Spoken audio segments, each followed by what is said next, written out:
هغه ورځ عادي ښکاره کېده، خو هیڅوک نه پوهېدل چې دا ورځ به د هغه ژوند بدل کړي. احمد یو ساده هلک و.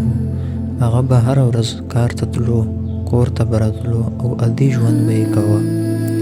خو یو عادت یې درلوده، هغه به تل کارونه سبا ته پرېښودل. یو ورځ د هغه پلار ورته وویل: زویه، دا ژوند دومره اوږد نه دی، ښه کارونه زر کوه. خو احمد وخندل او ویې ویل: پلار جانه، وخت ډېر دی، سبا به وکړم. هغه ورځ تېره شوه او بله ورځ هم، خو احمد بدل نه شو. یو ورځ هغه په بازار کې و. یو زوړ سړی ورته راغی او مرسته یې ترې وغوښته. هغه وویل: زویه، لږه مرسته راسره وکړه. خو احمد پې بې پروا وویل: زه اوس مصروف یم، وروسته به درسره مرسته وکړم.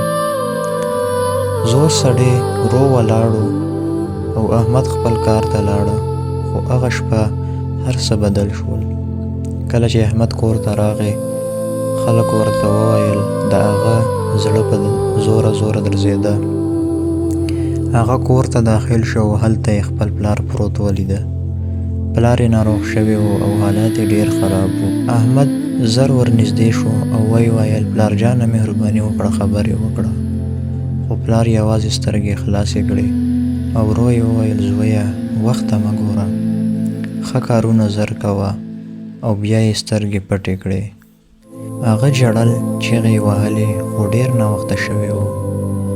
هغه په یاد راوستل هغه زوړ سړی، هغه خبرې، هغه سبا. له هغې ورځې وروستو احمد بدل شو. هغه خلکو سره مرسته کوله، غریبانان به یې نه پرېښودل او هر څه کار به یې هماغه وخت کوه. خو د زړه درد یې لا هم و، ځکه هغه پوهېده چې ځینې شیان هېڅکله بېرته نه راځي.